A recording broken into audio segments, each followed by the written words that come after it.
Bonjour chers amis, commençons aujourd'hui notre webinaire comme d'habitude dans le studio Dr Michael Leitman et aujourd'hui Tsipora Karpov.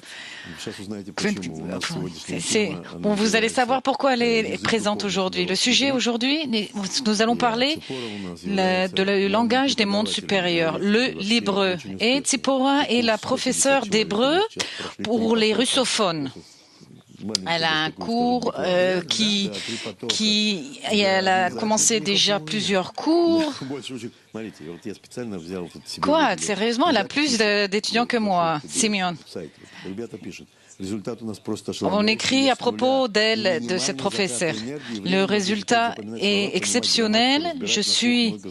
Très rapidement, je peux lire des mots, les lettres. C'est vraiment une étude très approfondie. On écrit également comme commentaire le gouvernement d'Israël devrait payer Bnei Baruch pour la publicité qu'elle fait pour l'hébreu et pour l'Israël. Dr Leitman, tu vois ce qui se réveille dans le monde, Simeon? Oui, nous voulons parler aujourd'hui d'un sujet qui intéresse tout le monde. Par exemple, l'hébreu, c'est une langue qui intéresse énormément nos étudiants, mais pas que les nôtres.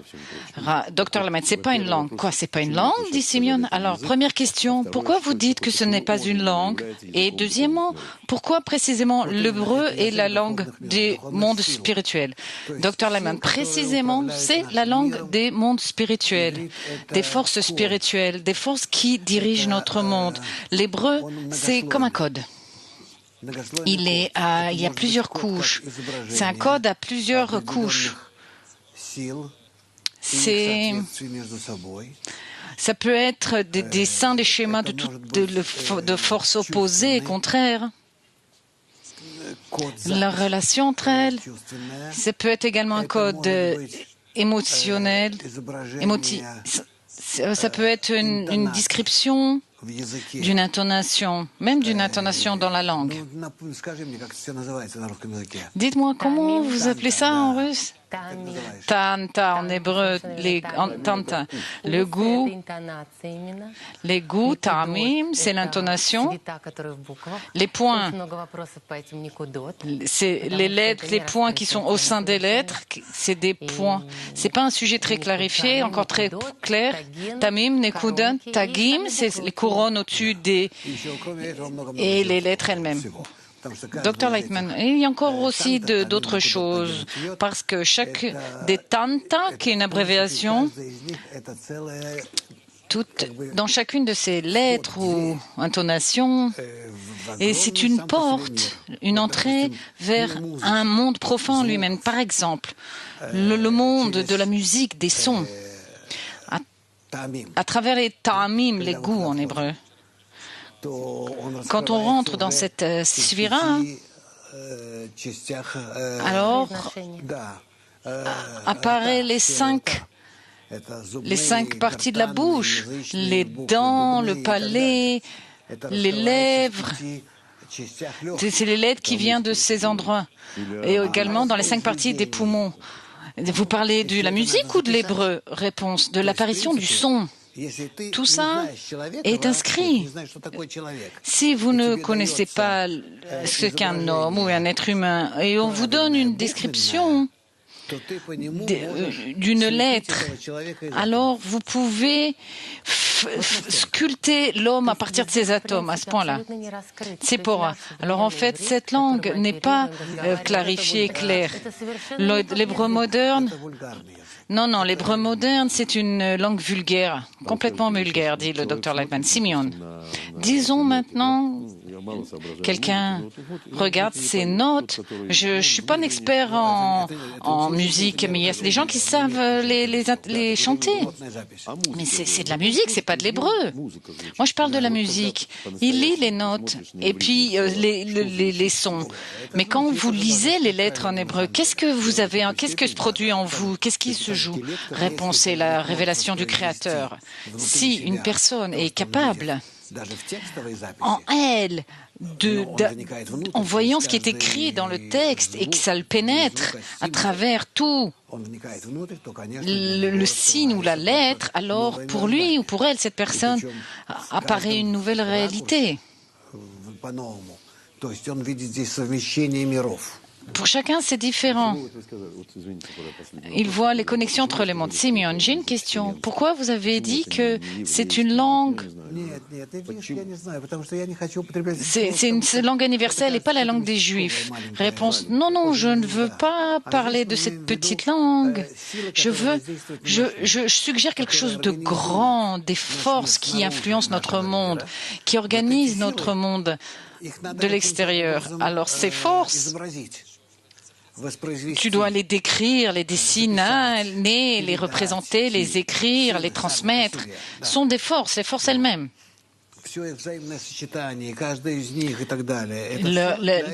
Leur équilibre, comment elles s'arrangent entre elles. Et c'est pour ça que l'écriture existe. Et Simeon, les lettres, il y a les lettres en hébreu, sont des lignes. Réponse du Rav. Oui, c'est comme quand on apprend aux enfants, mais en fait, tout est en fait plus intérieur. Qu'est-ce qu'un point? Qu'est-ce que c'est qu'une ligne? Qu'est-ce que c'est qu'un point? Réponse. Un point, c'est l'expression de l'attribut du réception sous l'influence de la lumière du Créateur. Et qu'est-ce que c'est qu'une ligne? Ça dépend si ça va de droite à gauche ou de gauche à droite. C'est la ligne de Chassadim. Une ligne qui va de haut en bas, c'est la lumière de Chochma. Mais si nous parlons de cela, Simeon, alors chaque lettre est un monde, c'est la connexion de force. Réponse oui, chaque lettre a sa particularité, elle représente un monde particulier. Il y a quelque chose d'intéressant ici. Avant de découvrir les sources, par exemple, quand je suis venu en Israël, j'arrivais pas à apprendre l'hébreu. C'était difficile. C'est uniquement grâce aux sources, grâce aux lettres. Pour moi, c'est vraiment une grande inspiration. Nous avons une question. Est-ce que c'est vrai que l'hébreu, actuellement, même si cette langue n'est pas complètement révélée, les gens commencent à être attirés par elle? Réponse. Je ne sais pas si vraiment les gens sont vraiment attirés par cette langue, l'hébreu. Pour les gens, je ne suis pas complètement en contact avec les gens. Ce sont les gens avec qui je suis en contact, ce que vous voyez sur les écrans. Et l'hébreu ça m'aide. Je mutualise l'hébreu uniquement pour la sagesse de la Kabbale. Mais je parle et je lis et j'écris en hébreu aussi. Je maîtrise plus ou moins la langue, mais pour moi, cette langue est pour passer rapidement de la phonétique à son intériorité, où sont les liens, les émotions, les relations à l'intérieur, quels attributs intrinsèques à l'influence. Est-ce qu'on peut l'aborder à travers la langue? Réponse oui, bien sûr, mais moi je ne sais pas mon approche. Simeon, vous nous avez raconté une fois qui ne connaissait pas du tout l'hébreu, un homme qui venait de Sibérie, oui, qui a écrit une lettre en hébreu alors qu'il ne connaissait pas la langue. Oui, ça m'a vraiment donné envie, Dr. Lightman. Eh ben, va en Sibérie et soit en prison ou dans le goulag, disons peut-être que tu écriras. Mais Simeon, mais comment ça s'est passé pour cet homme? C'était en lui. Qu'est-ce que ça veut dire? Réponse, ça veut rien dire. Pourquoi toutes les sources, la Torah, les psaumes, toutes les sources spirituelles étaient écrites en hébreu? C'est impossible de faire autrement. On ne peut pas autrement.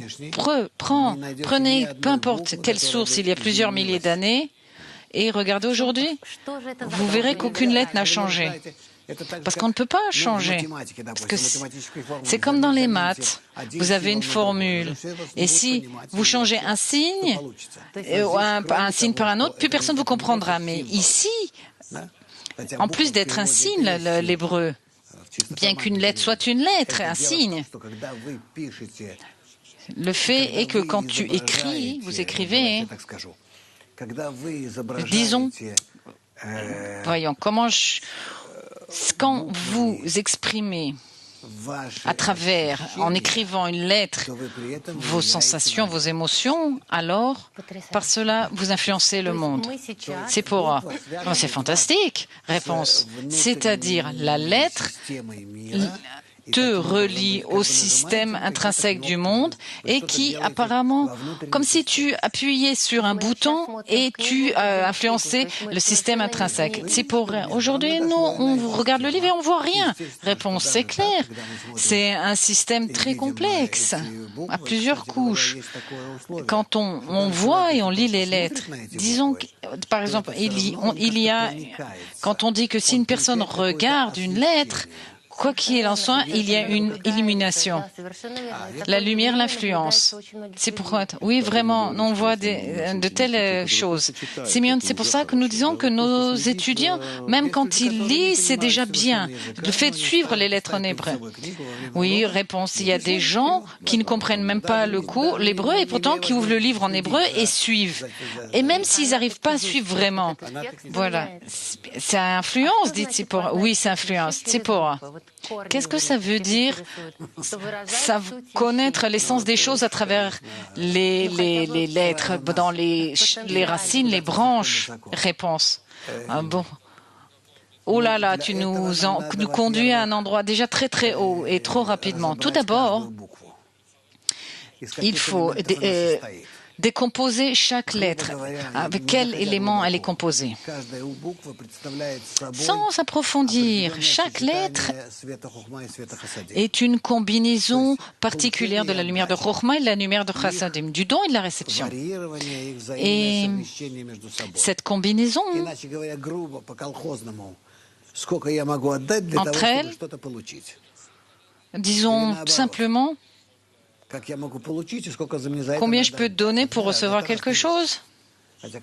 Ou combien je peux recevoir pour donner? C'est apparemment la même chose, mais non, c'est vraiment pas pareil. Tout dépend de ce que vous mettez au début de la phrase. Premièrement. Deuxièmement, les lettres ont en elles un ordre particulier.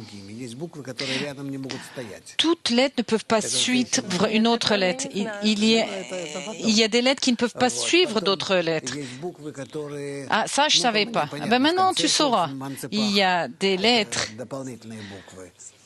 qui peuvent apparaître, qui s'écrivent différemment à la fin des livres, plus les 22 lettres. Il ne peut pas y avoir entre plus ou moins 22 parce que c'est la distance entre Bina et Malchut. Disons, voilà, voyons. L'alphabet hébreu a 22 lettres. Keter, Chokhmah, Bina, Zeranpin et Malchut en bas. Et donc, jusqu'au milieu de Bina, là en vert, jusqu'au milieu de Bina, la lumière supérieure arrive, elle descend, cette lumière supérieure, et après la moitié de Bina, cette lumière commence à rentrer dans les récipients, dans les désirs. Tzipora, alors, jusqu'au milieu de Bina, il n'y a pas de lettres? Réponse, non, il n'y a pas de lettres, il n'y a que la lumière. Une lumière détachée ou la lumière abstraite. Simeon, lumière environnante? Non, non, non. Réponse, non, non, c'est pas la lumière environnante. Ne commence pas. Et après, en bas, il y a déjà un récipient. Écrire quoi? Kli? Ah, c'est kli. Il vous écrit kli en russe. En haut, en rouge, c'est lumière. Et en bas, kli. En blanc, kli, c'est un mot en hébreu. Ici, nous avons 9.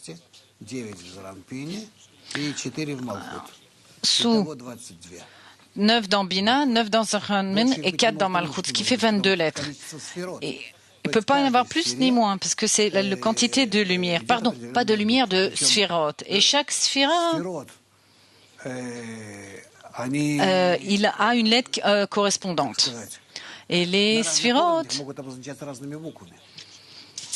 à différents degrés, peuvent être également représentés par d'autres lettres.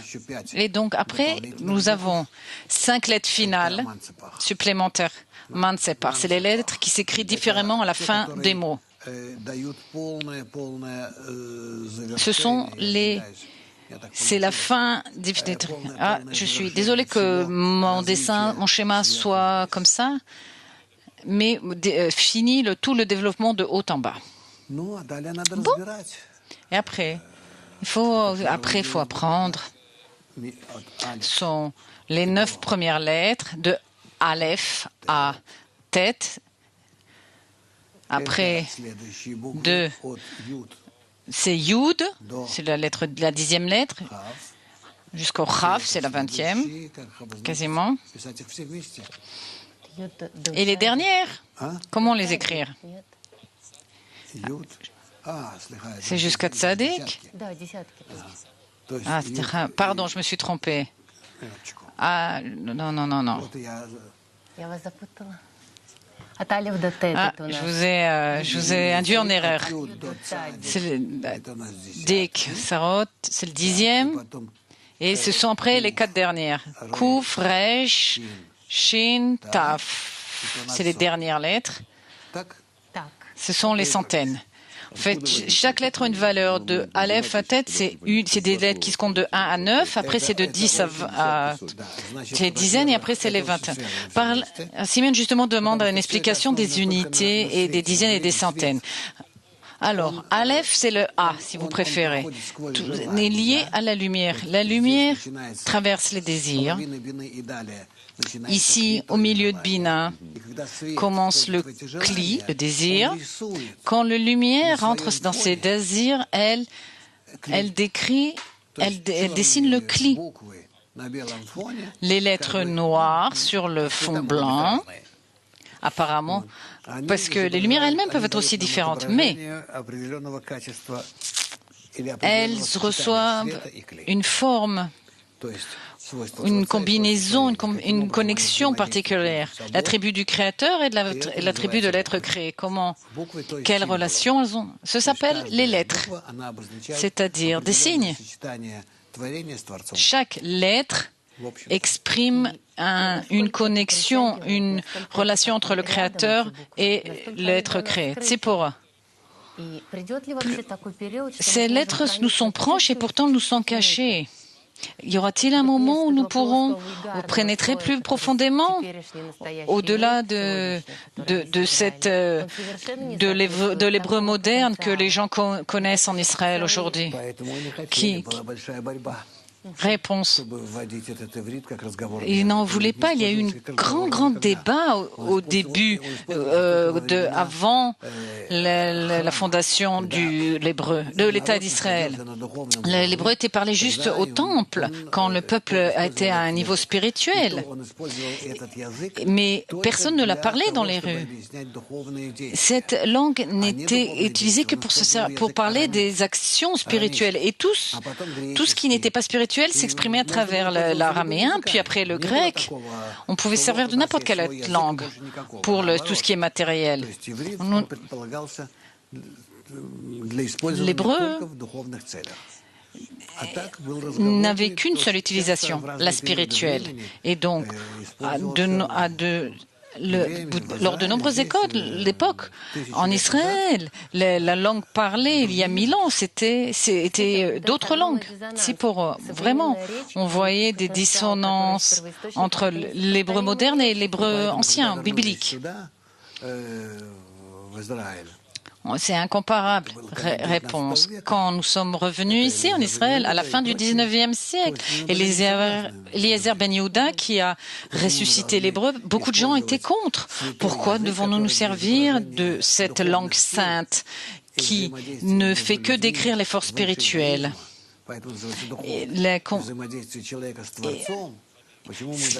C'est-à-dire tout ce qui est au-dessus de l'ego, les relations entre l'homme et le Créateur. Pourquoi se servir de cette langue dans la vie de tous les jours, pour s'insulter, pour imprimer des journaux, etc., etc. Et donc, il y a eu un grand débat qui existe jusqu'à nos jours.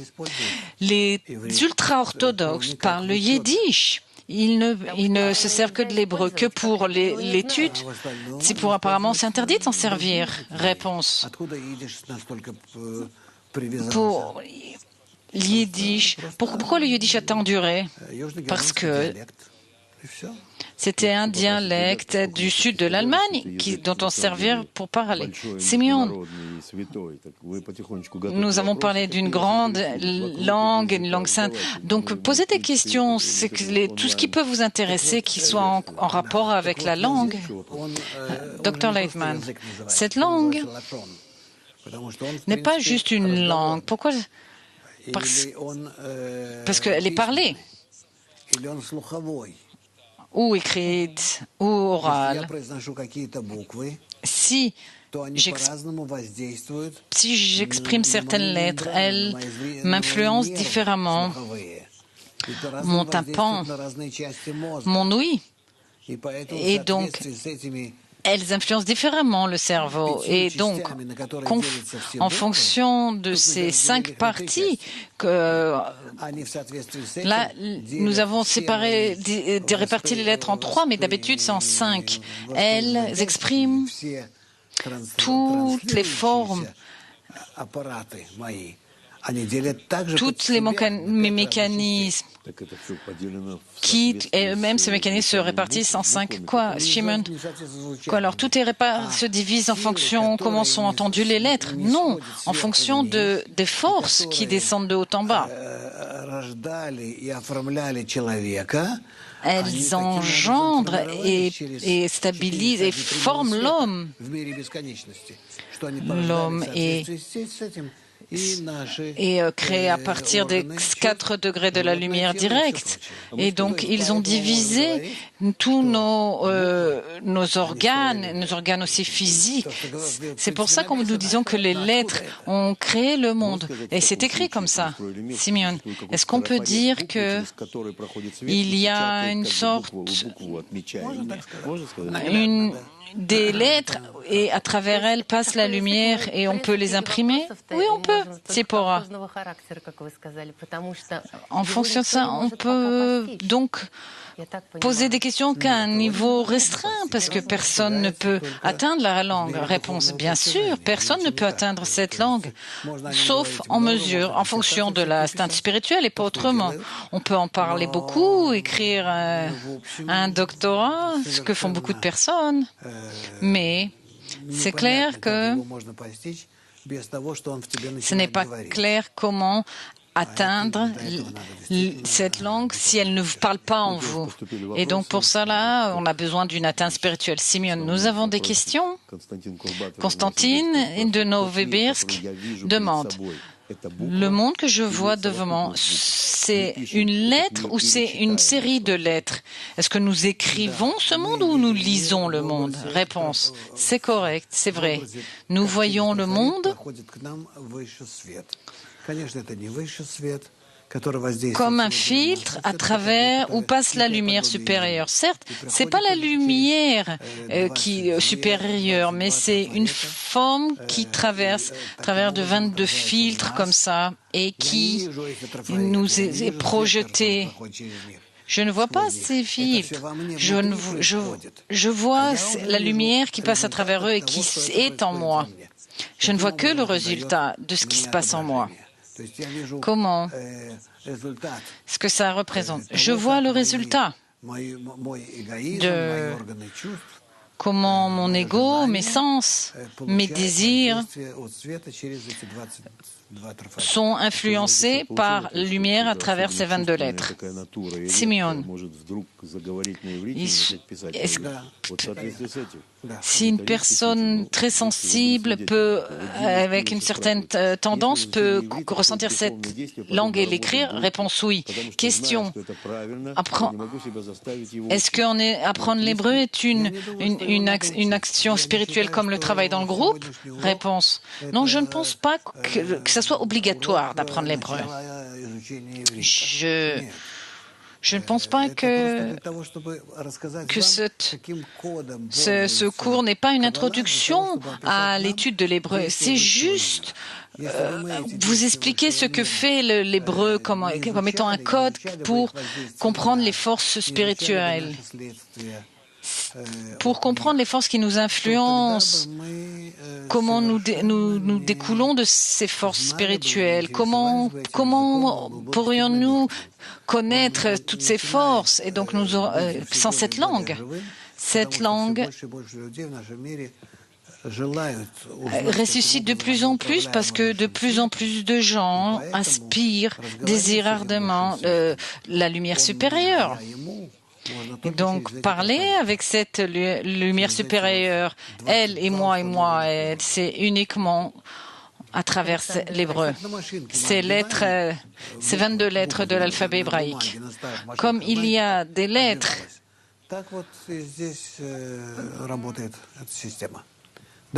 Александр спрашивает, есть ли вообще тогда изучать les anciennes machines à écrire. C'est pour. Peut-on apprendre l'hébreu avant de traverser la lumière et de connaître le monde spirituel? Docteur Lightman, comment traversant la Marsom si tu n'aspires pas à connaître tout ce qui t'arrive, tout contact avec le monde spirituel? Tu en as besoin. Si tu as la possibilité d'apprendre l'hébreu en connaissant les lettres, nous apprenons toutes ces lettres dans les campus. Toute notre étude de la Kabbale, nous investissons beaucoup de temps dans les textes que les kabbalistes nous ont écrits. Toutes les images que les kabbalistes nous transmettent à travers des mots, des lettres. Donc, je pense que vouloir connaître la langue est quelque chose de... C'est une clé. Par exemple, les musiciens doivent connaître les notes et les mots de la mot italien, les médecins grecs et romains et latins, pardon. C'est une langue professionnelle, dit Simeon. Oui, dit le docteur Lightman, oui. Les physiciens se servent du grec, etc., etc. Nous, de l'hébreu. Chaque élément est nécessaire pour décrire cette sagesse. Alors, la Kabbale se sert de l'hébreu. Mais nous voyons que dans chaque sagesse a sa propre langue. C'est pour un fait intéressant. Il y a une traduction des 60 sages de la Torah en grec. Réponse. Nous avons déjà parlé de tout ça et vous savez que la base, la fondation du monde, il y a 70 nations du monde qui sont apparues à l'époque de Babylone et quand Abraham a rassemblé son groupe, s'est adressé à ces 70 grandes familles de l'époque et a rassemblé et a constitué ses étudiants, a fait son groupe, a composé son groupe. Et de là, ce groupe existe et il vient de ces 70 nations. Parce que le peuple juif n'a pas de racines terrestres. C'est une nation sainte. Goy, qui est peut-être péjoratif parfois, mais qui est traduit aussi par nation. Pourquoi sainte? Parce qu'il aspire à l'attribut du don, à la sainteté et à l'amour. Donc, à la base de cette langue, il y a 70. Pourquoi 70? Parce que Zeranpin, notre Zeranpin ici, que nous connaissons, est composé de 7 sphirotes. 7 fois 10 fait 70. Et donc, quand nous parlons de la Torah qui a été traduite en 70 langues, pourquoi 70? Parce que c'est les 70 nations. 70, apparemment, il écrit nation en russe. Et c'est pour ça que c'est arrivé. Continue. C'est pas 70 sages qui l'ont traduite. Réponse, je ne sais pas comment ça a été fait à l'époque. Oui, c'est vrai, il y avait quelque chose d'intéressant à propos des 70. Réponse, sur ce sujet, il y a beaucoup de choses à dire. Pourquoi le fait de traduire la Torah en grec ou traduite en 70 langues, c'est un jour de deuil pour nous. Et même aujourd'hui, il y a le 10 du mois de Tevet en hébreu, et c'est considéré comme des jours de deuil. Et la raison est née que la Torah a été traduite en différentes langues qui, en fait, ont sorti la Torah de son cadre. Qu'en pensez-vous? Réponse. Comment vous dire? Par cela, ils ont sorti sa base authentique, spirituelle. Ils ont pris qu'une traduction simple et stupe et qui n'est pas exacte de facto. Sans parler que la spiritualité est intraductible, peu importe la langue. Même l'hébreu n'est pas une langue, c'est un code, comme nous avons déjà dit. Ce sont des lettres et des signes qui se suivent les unes après les autres, dans un certain ordre, d'après certaines lois. Et on ne peut pas changer l'ordre entre elles. Pour chaque mot, il y a une racine particulière. Qui est une racine qui est comparée de 3 lettres. Oui, un binyan. En hébreu, la langue se base sur 3 lettres. Et quand vous commencez à traduire, vous déviez du chemin, vous vous trompez, parce qu'il ne reste plus rien de la langue. Vous avez pris une traduction de notre monde, de ce... Même si vous avez dit que de l'hébreu, c'est tel sens et c'est comme ça. Simeon, vous savez combien de débats il y a à propos que Ève est sortie de la côte d'Adam, et avec le mot côte, ou bien que Moïse avait des cornes, etc., parce qu'il y avait, à cause de la traduction qui en a été faite. Beaucoup de gens ont gagné de l'argent avec ces traductions. Est-ce que ce processus reviendra?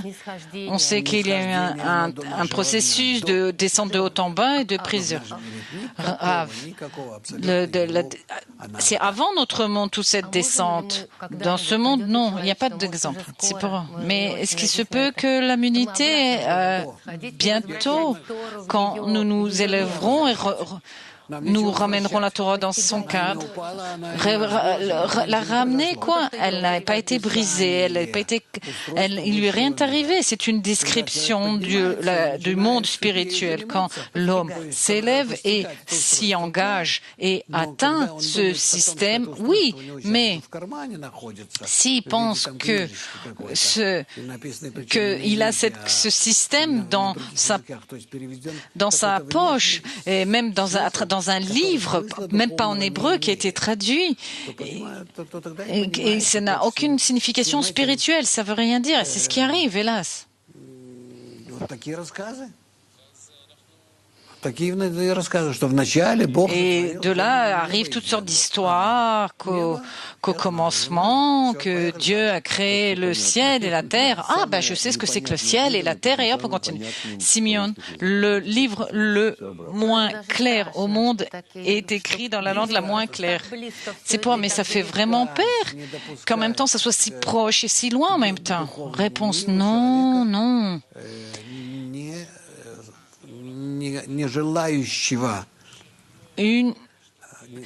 On ne peut se rapprocher du monde spirituel que si vous y aspirez vraiment, sinon vous ne pouvez pas vous en approcher.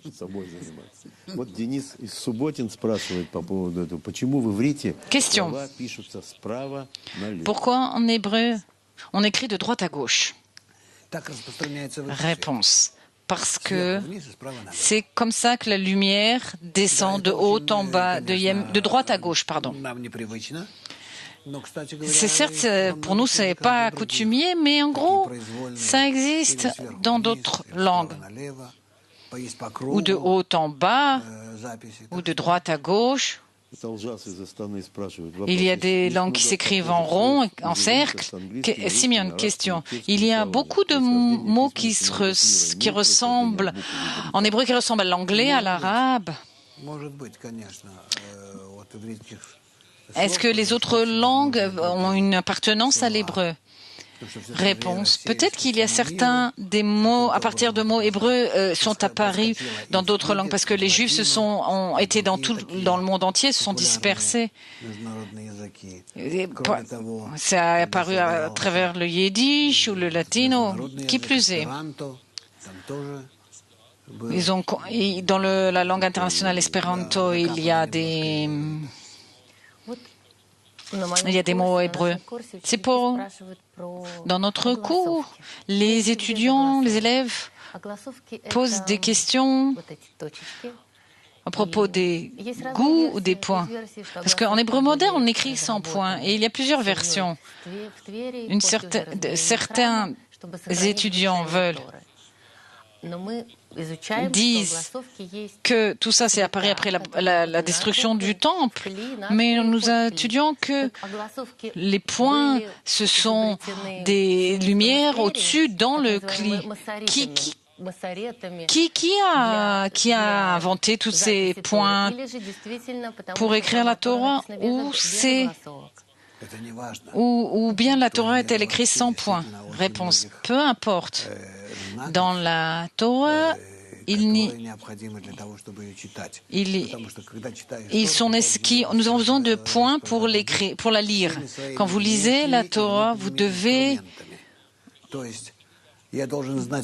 exprimer toute votre intériorité et extériorité. Quelle intonation, comment je lis chaque phrase, où je dois m'arrêter, où il est interdit de s'arrêter. À la place des points et des virgules. Mais on ne peut pas dire tout d'un coup sans respirer, etc. Il y a des règles très strictes en hébreu. En gros, la lecture, ce n'est pas une lecture comme nous lisons, je respire et je lis et l'air sort. Non. Ici, je suis obligé, quand je lis la Torah, je dois maîtriser, contrôler mes poumons correctement. J'appuie sur certains endroits de mes poumons où il y a dans les poumons, il y a il y a des parties qui doivent être activées. Puis après, c'est 5 parties de ma bouche, mes lèvres, mon palais, mes dents, ma langue. Chaque partie. Et tout ça, ça doit être faire ça consciemment. Sinon, c'est pas lire et s'exprimer. C'est pourquoi les lettres qui sont restées, ce que nous écrivons, c'est en tout et pour tout les formes réduites, si je puis dire, dans la grande et énorme information que l'homme reçoit pour lire ce qu'il lit. Tzipora. J'ai toujours la sensation où plus je lis et plus je découvre sa profondeur. C'est sûr, c'est comme ça. Simeon, question de Kiev. Bonjour. Merci beaucoup pour ce sujet très intéressant. D'après moi, c'est un sujet fondamental. Pour continuer les questions qui vont être posées, que vouloir quand on lit les sources ou lit les lettres avant d'avoir... À quoi devons-nous aspirer ou vouloir? Comment nous y inclure avec nos sensations dans cette méthode? Réponse. Tout ce que nous pouvons nous a été donné et que pour que chaque personne, peu importe, il sait, il comprend ou entend ou qu'il maîtrise la langue ou pas du tout, tout ça nous a été donné pour relier chaque personne avec le Créateur, pour lier au Créateur, pardon. Peu importe combien il comprend ou il sait, chaque lecture ou étude, peu importe ce que vous faites, ce que vous étudiez dans la Kabbale, vous devez juste penser à comment atteindre un lien minimal, un contact minimal avec le Créateur, sans philosophie ni rien. Vous verrez précisément quelle relation, contact simple et naïf même, je dirais, vous avez avec le texte. Et ça marche, ça fonctionne. Ce que nous disons maintenant, nous parlons déjà de quel instrument supplémentaire nous pouvons nous servir pour saisir cette source supérieure et commencer à s'en servir correctement. Tzipora dit, j'ai une question. Nous apprenons dans le cours, nous étudions les sources et nous étudions en plusieurs groupes. Les devoirs à la maison se font par groupe. Le but est que tout le monde étudie ensemble et pas ensemble. Réponse, ça, c'est plus important que de savoir l'hébreu. Parce que précisément, c'est comme ça que vous apprendrez l'hébreu. Tzipora, c'est correct, c'est vrai, parce que l'effet, est incommensurable. L'essentiel est que quand les gens ensemble lisent les lettre après lettre, réponse, ils lisent chaque mot, les rassemblent, comme les lettres et les mots. Simeon. Réaction. J'ai commencé à zéro du début et je sais écrire des mots et j'aime mon cours. Non, ils ne nous quittent pas après le cours. Simeon, c'est vraiment une nouvelle aventure pour chaque personne. Comment progresser ensemble. Réponse, regardez ce qu'une femme a pu faire. Oh, elle a toute une équipe. Peu importe, dit le Dr. Lyman. Avant que Tzipora vienne, qu'est-ce qu'il en était de cette équipe? Et qu'est-ce qui était de Tzipora avant cette équipe? Ah, Tzipora, c'est elle. Qui était en premier, l'équipe ou le Tzipora? Réponse, je te vois depuis beaucoup d'avant. Non, vraiment, j'ai un groupe merveilleux, une équipe merveilleuse. Oui, Simeon, chaque personne qui étudie avec elle a vraiment est une professeure qui vraiment ne les ignore pas, s'occupe d'eux, elle vérifie. Tout le monde est... Pas vraiment, mais nous avons un groupe qui vérifie les devoirs à la maison, qui réagissent pour chaque cours. Simeon, vraiment avec amour. Oui, vraiment, c'est très particulier. Et Dr. Leifman, moi, je la soutiens toujours. Simeon, en quelle langue vous pensez? En hébreu ou en russe? Réponse. Je ne pense pas en langue, avec une langue. Par exemple, si je pense, c'est en hébreu, mais je ne pense pas en fait avec une langue. Si j'écris le Twitter en russe, je pense en russe quand j'écris. Mais si je n'écris pas, je n'ai pas de mots précisément dans mes ressentis. Mais si j'essaye d'exprimer ce que je ressens avec des mots, comme tous mes connaissances des textes hébreux, alors je pense en hébreu. Mais si je parle avec notre public, par exemple, je vous parle en russe maintenant, je vous parle en russe sans traduire de l'hébreu russe. C'est ma langue maternelle, le russe. Simeon. Oui, beaucoup. Même de nombreux. Les Israéliens demandent que vous donniez des cours en russe. Oui, parce que quand vous parlez en russe, vous exprimez plus de sensations. Réponse, c'est parce que c'est ma langue. Question, Simeon. Si plus de personnes parlaient hébreu, et si l'hébreu était la langue internationale au lieu de l'anglais, est-ce que le monde serait meilleur? Réponse, non, non, non. Je ne pense pas. L'essentiel, c'est l'aspiration de la personne. Vous pouvez pousser les gens pour qu'ils apprennent l'hébreu. Rien n'arrivera. L'utilisation formelle d'une langue ne veut rien dire. Simeon, une question simple. Dans quelle langue est écrit le livre Raziel, l'ange de Raziel de Adam? Réponse, en hébreu. Il existe des livres écrits en araméen qui est la langue opposée de l'hébreu. Ce sont les mêmes lettres, mais comment le dire? Les mêmes lettres, mais elles sont quoi? Opposées? C'est considéré comme l'autre côté de l'hébreu. Réponse, oui, mais tu ne dis pas vous dites pas que la droite c'est la gauche et que la nuit c'est le jour. C'est comment dire? Ce que je voulais dire, on ne peut pas l'exprimer en mots. Vous ne pouvez pas dire que le droite, c'est la gauche. La position n'est pas dans ce sens. Simeon, les lettres écrites à manuel sont différentes des lettres imprimées.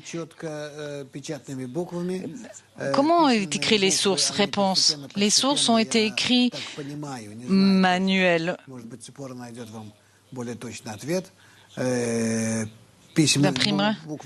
D'après ce que je sais, peut-être que Tzipora peut dire les lettres écrites.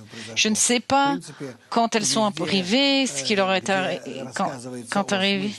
En gros, quand nous parlons du goût des lettres, on parle de ce qui est imprimé, pas manuel.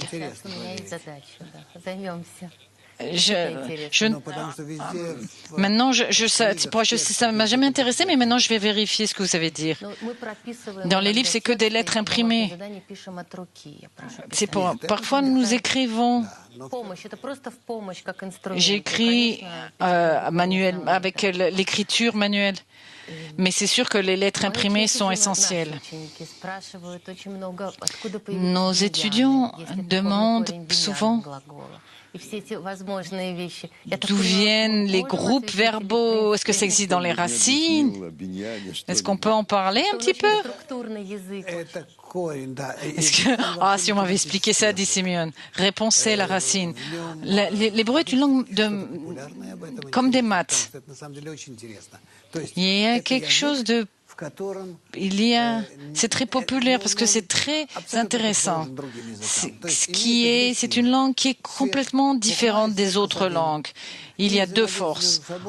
La lumière de Chokhmah ou la lumière de Chassadim. Et les relations nous donnent tout le reste. Tout se trouve dans la racine de tout. Mais quand cette lumière commence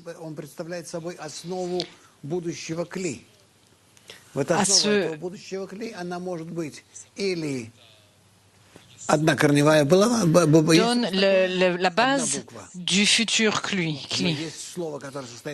Donc, sa racine peut être une lettre. Ça existe une telle chose?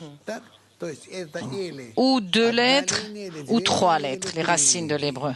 Ou c'est une ligne, ou deux lignes, ou trois lignes.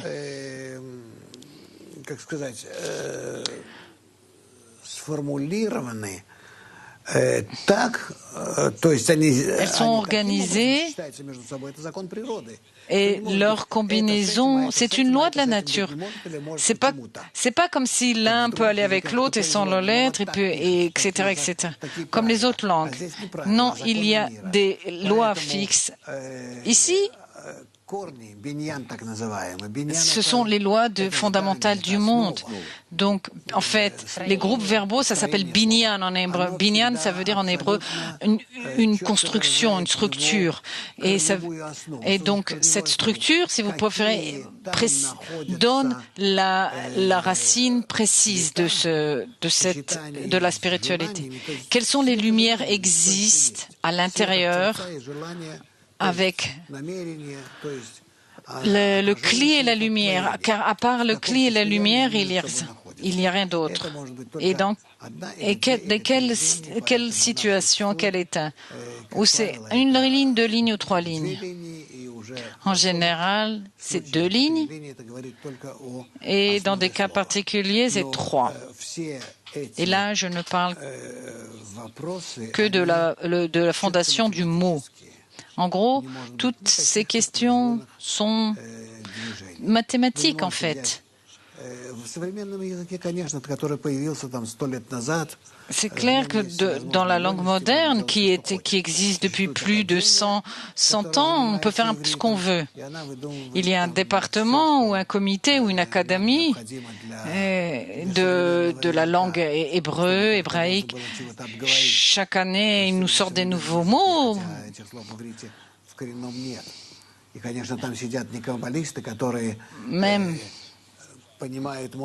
Même si ces mots n'existaient pas à l'origine, à la source, même ce département ne sont pas des kabbalistes qui comprennent la racine spirituelle et qui comprennent ce qui nous arrive aujourd'hui et qui peuvent s'aider d'une racine spirituelle. Simeon, nous avons une autre question, Almata? Oui, puisqu'on se rapproche de la fin. Question. Bonjour. Est-ce que l'hébreu est une sorte de ligne médiane entre les langues orientales et peut-être que l'hébreu c'est comme un signe, un idiogramme japonais? Réponse. Je ne sais pas. Je n'ai jamais vérifié la source spirituelle des alphabets d'Asie.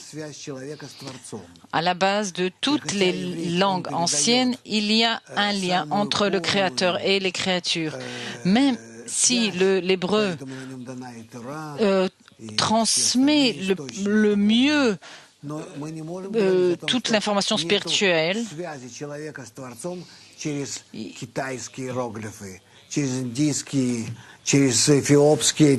on ne peut pas dire qu'il n'y a pas de lien entre le créateur et la créature dans les langues, dans les lettres japonaises ou dans toutes les langues chinoises, japonais, hindous ou même l'égyptien, les hiéroglyphes. On ne peut pas dire ça parce que c'est vrai, parce qu'à l'époque, alors, l'homme savait comment s'exprimer. Il savait que ce savoir lui venait du Créateur, que ça ne lui arrivait pas comme ça tout d'un coup. Donc chaque langue ancienne a une racine spirituelle. Sauf que certains sont disparus, puis d'autres sont corrompus. Et seule cette langue est restée. Et c'est pour ça que la Torah a été écrite avec elle. Et tout le reste des livres ont été écrits en hébreu avec cette langue. Donc nous sommes ajoutés que nous ne connaissons pas les racines ni les bons liens de chaque langue ancienne. Le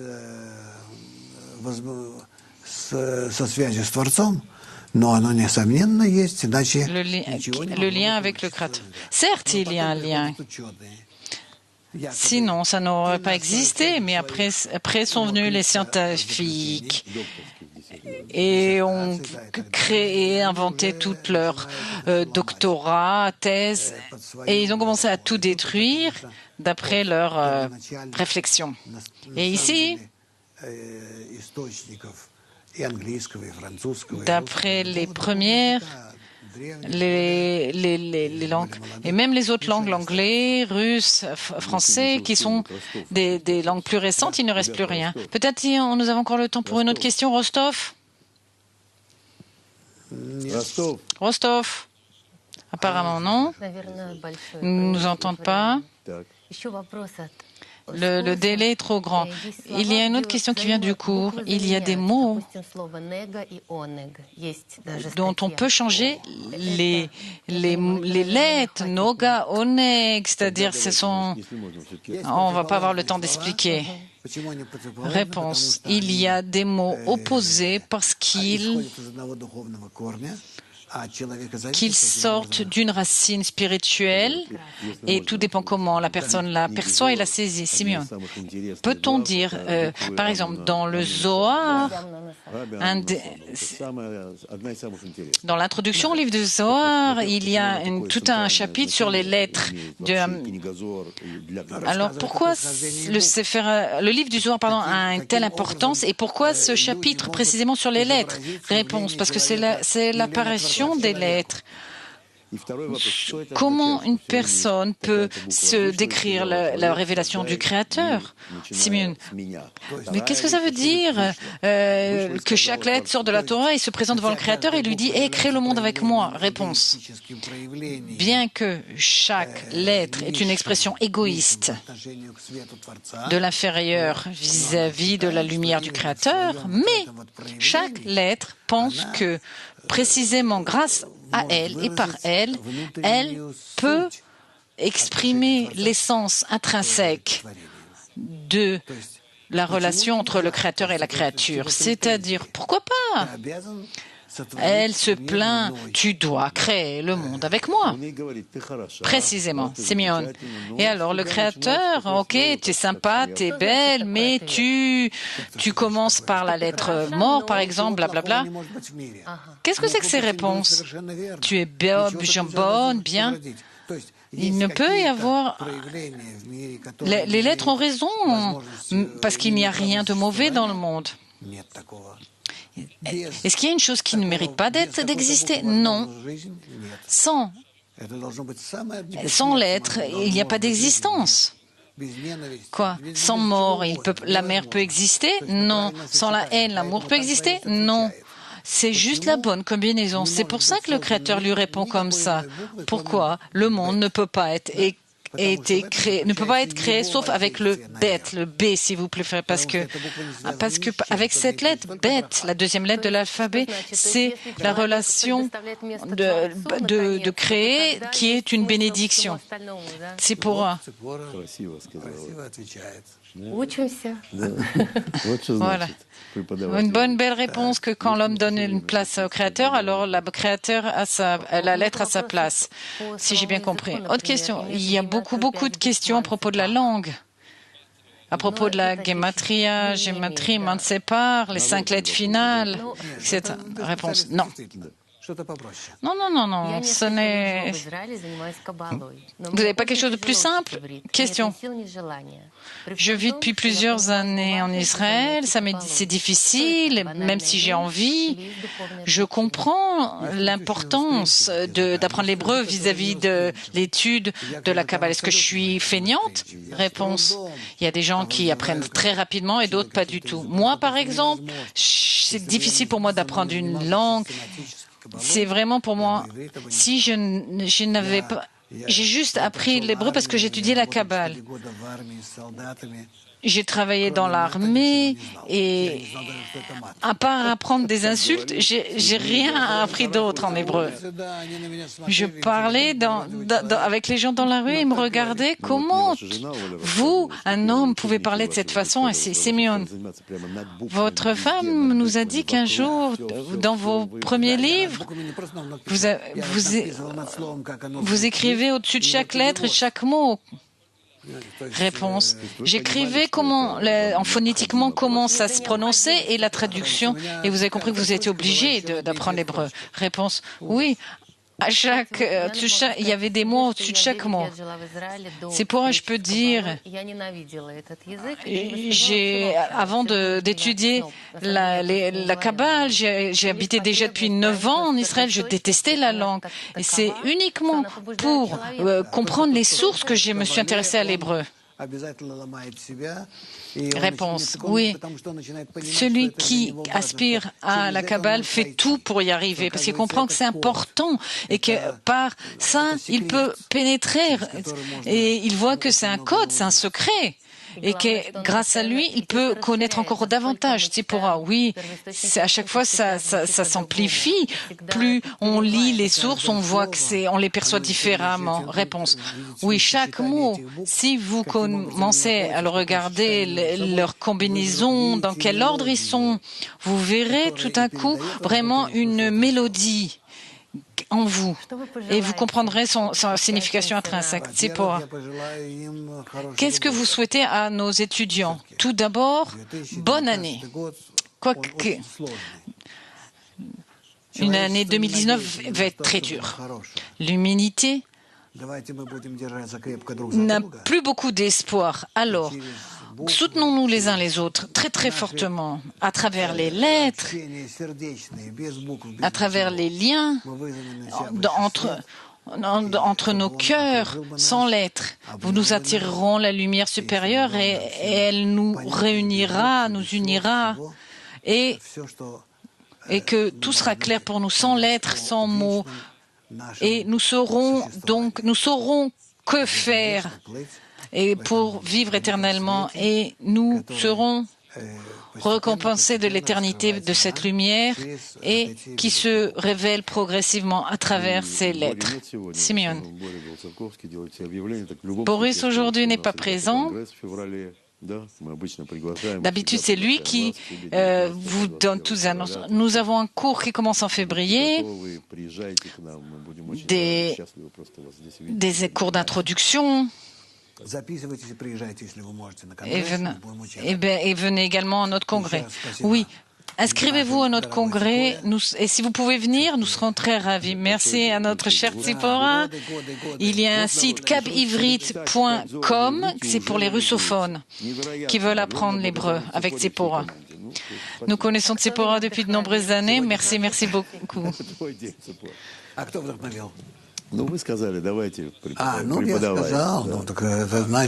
Vous êtes une inspiration de Simon Diorav. Ah, je suis une inspiration. J'essaye d'inspirer beaucoup de gens. Tout le monde ne le comprend pas. Merci à toi, merci à vous encore.